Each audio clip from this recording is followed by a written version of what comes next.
जीवन दर्शन नाम के इस YouTube चैनल पर आप सभी का तहे दिल से स्वागत, वंदन और अभिनंदन है।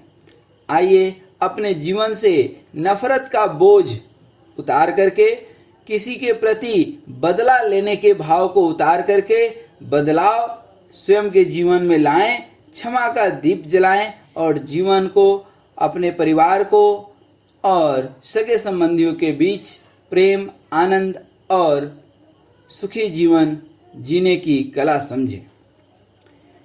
एक दिन एक स्कूल की शिक्षिका ने अपने क्लास में बच्चों के साथ एक एक्सपेरिमेंट करने का निश्चित किया।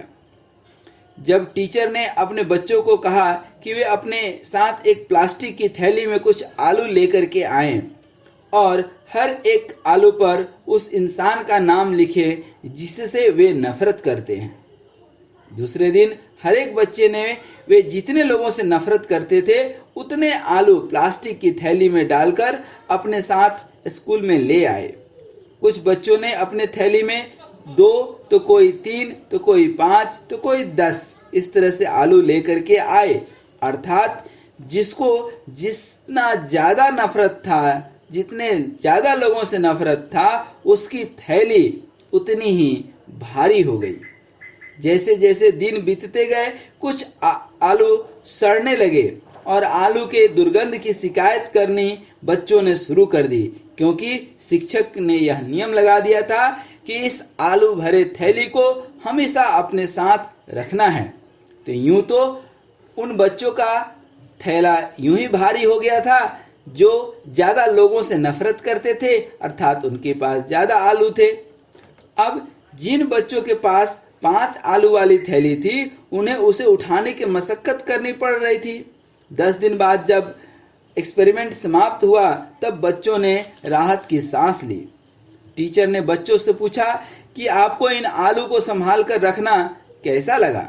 बच्चों ने शिकायत के लहजे में कहा, हमें बदबूदार आलू की थैली अपने साथ हर जगह ले जाने में काफ़ी तकलीफ हुई।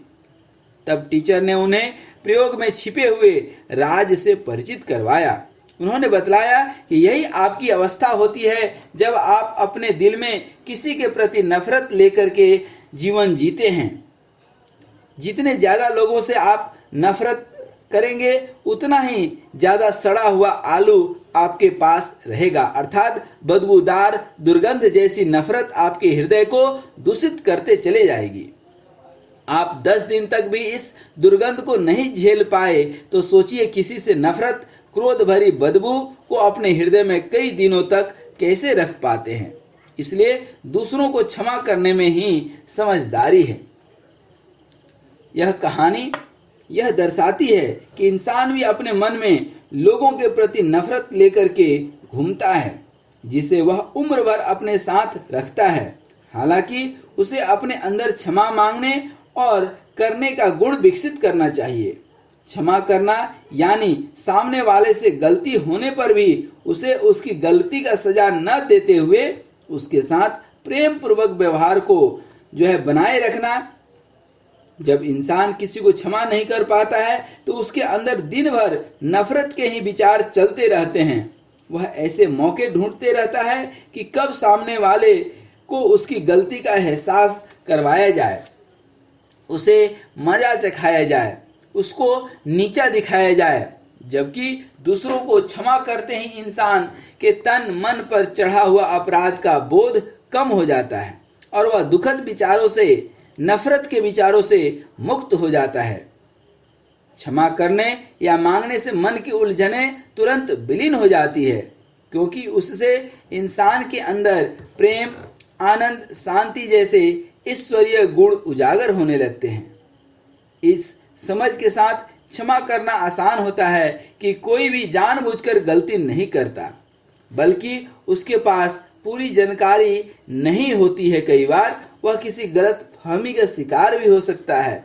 दूसरी बात कि गलतियां सभी से होती है, खास करके गलतियां उनसे ही होती है जो जीवन में कुछ करते हैं। यदि आप कुछ करेंगे ही नहीं तो गलती होने की संभावना तो बिल्कुल ही नहीं रहेगी। आपसे, आपके परिवार के सदस्यों से भी गलती हो सकती है। तीसरी और मुख्य बात कि गलतियां करने वाले को ही क्षमा किया जाता है।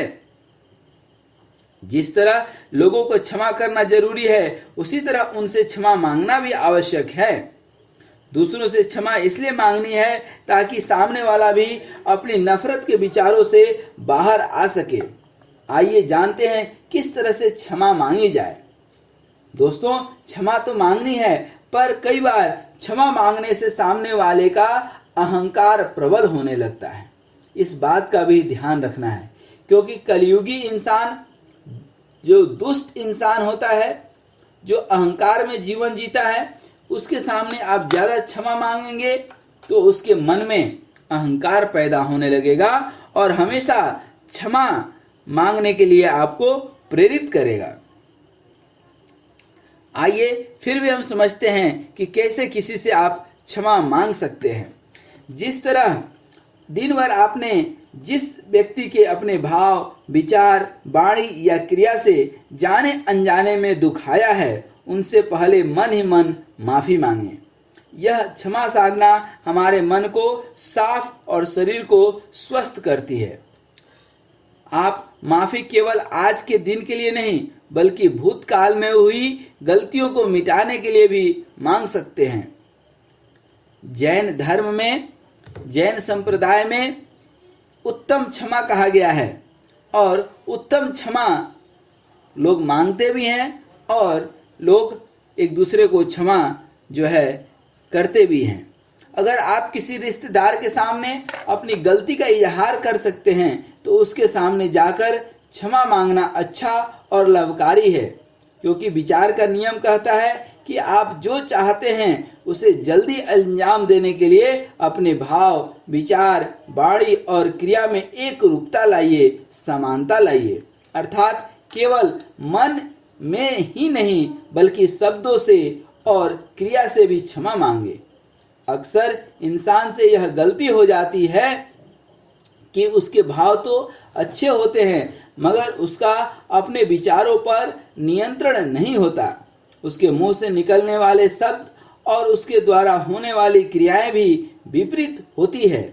ऐसे में आपके भाव, विचार और शब्द कितने भी सकारात्मक क्यों न हो, वे तब तक परिणाम कारक साबित नहीं होगी जब तक उन्हें क्रिया में नहीं उतारा जाए। इसलिए अपने भाव, विचार और शब्दों के अनुरूप क्रिया करें। मन में क्षमा मांगकर प्रत्यक्ष रूप में भी क्षमा मांगे। रात को सोने से पहले अपने दिल बड़ा करें, यानी सबको माफ करें और स्वयं को भी माफ करें। सबसे माफी मांगें और स्वयं से भी माफी मांगें और परम पिता परमात्मा से यह उम्मीद करें कि हे परम पिता परमात्मा, इस प्रकृति के प्रति भी यदि कोई हमसे अपराध हो गया हो तो उसके लिए आप हमें क्षमा करें। सुबह दिल को खुला करें, यानी दिन भर प्रेम बांटे। इस विचार दर्शन के नियम के अनुसार आपको अपने परिवार, रिश्तेदार, आसपास के लोगों में जो चाहिए वही भाव मन में रखें। जैसे आप सभी को खुश देखना चाहते हैं तो आपके भाव भी खुशी से लबालब भरा हो।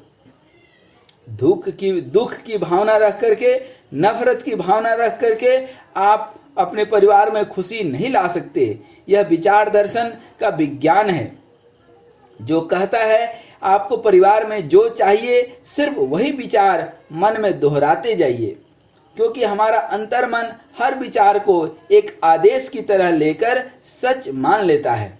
अतः आप खुशी चाहते हैं तो विचारों को भी खुशनुमा बनाए रखिए। रिश्तों में खुशी लाने के लिए यह संकल्प कीजिए कि किसी भी परिस्थिति में, किसी भी स्थिति में, चाहे कुछ भी हो जाए जीवन में, मैं दुखद शब्दों का प्रयोग नहीं करूंगा। ऐसे किसी शब्द का प्रयोग नहीं करूंगा जिससे हमारे किसी भी अपनों का दिल दुखे। सत्यम ब्रूयात् प्रिय ब्रूयात्, सत्य बोलिए मगर वह सत्य प्रिय हो। यदि कोई सत्य कड़वा हो तो उसको बोलने से बचे। आप यकीन मानिए कि आपके शब्द का सामने वाले पर गहरा असर होगा। दुख भरे शब्द आपके साथ रहने वालों का मनोबल गिरा सकता है। आप हमेशा जब दुखी रहते हैं, जब हमेशा स्वयं का मनोबल गिरा रहेगा तो आपके साथ कोई नहीं रहना चाहेगा, क्योंकि शब्दों के माध्यम से हम रिश्तेदारों तक अपने भाव और विचार पहुंचाते हैं, सगे संबंधियों तक विचार पहुंचाते हैं। भाव, स्वभाव, विचार और शब्दों को सकारात्मक रखने के साथ साथ अपने क्रिया से भी मन, वचन, कर्म ये तीनों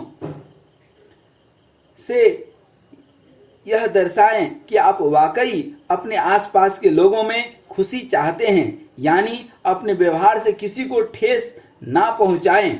जैसे किसी को अगर आपके समय देने से खुशी मिलती है तो उसे समय दीजिए, किसी को उपहार दीजिए तो किसी को मदद करके उन्हें खुशी दीजिए।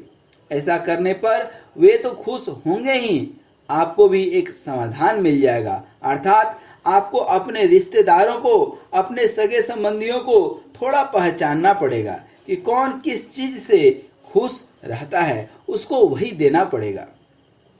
बच्चों को जैसे समय चाहिए होता है अपने माता पिता का, उनको क्या होगा पैसा, क्या होगा उनको धन दौलत, उनको तो समय चाहिए। उनको तो आपका अपना प्रेम और माँ की ममता, पिता का प्यार, परिवार का जो है साथ चाहिए होता है। आपके मन में उठने वाले विचारों के पीछे आपके भावों की ताकत होती है। यह ताकत पाकर ही कोई विचार एक रूप लेना शुरू करता है, क्योंकि जिस विचार पर आप केंद्रित हो जाते हैं, जिस विचार को आप अपने डायरी में लिख लेते हैं, जिसके ऊपर आप कार्य करना शुरू करते हैं, वह विचार पुख्ता हो जाता है, मजबूत हो जाता है और उसका असर आपकी वाणी और क्रिया पर दिखने लगता है। आपकी बातचीत और क्रिया से ही यह तय होता है कि अब आपका परिवार खंडित होने वाला है या अखंड रहने वाला है। अर्थात आपके अपने परिवार, सगे संबंधियों में खुशी, सुखी, स्वस्थ संवाद, शांति और प्रेम होने वाला है कि नफरत, घृणा और जो है कलह पैदा होने वाला है। यह सब कुछ आपके मन में उठने वाले विचार और भाव से ही पता चलता है।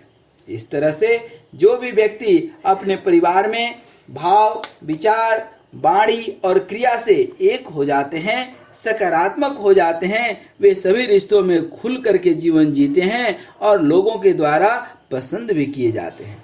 यदि आप चाहते हैं कि लोग आपको पसंद करें तो आप हमेशा सकारात्मक बने रहिए।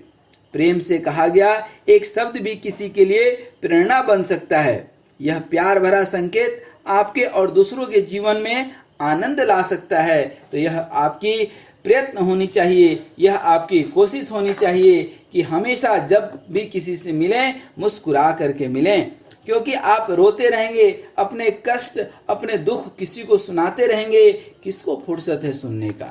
कौन आपका दुख दूर कर सकता है? आप स्वयं उसके जिम्मेदार हैं, स्वयं ही समस्या का समाधान कर सकते हैं। तो बहुत अच्छी बात है, नहीं तो परम पिता परमात्मा के ऊपर भरोसा करके छोड़ दीजिए, ऊपर वाले के ऊपर छोड़ दीजिए चीजों को जिसका समाधान आपके पास नहीं है। पर हमेशा ध्यान रखिए, गिरती हुई इमारत से कोई भी एक ईंट निकाल लेता है, मगर मजबूत इमारत में कोई हाथ नहीं लगाता है।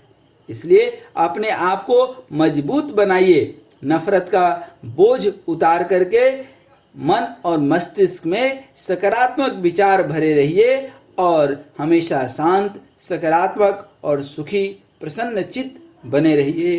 तो जो आप बांटेंगे वही आपको भी मिलेगा। इसलिए प्रेम बांटिए, आनंद बांटिए और समझदारी अपनाइए, क्षमा का दीप जलाइए। और जाते जाते मैं यह भी कहना चाहता हूँ कि स्वयं भी स्वस्थ रहिए, मस्त रहिए, मुस्कुराते रहिए। धन्यवाद, नमस्कार।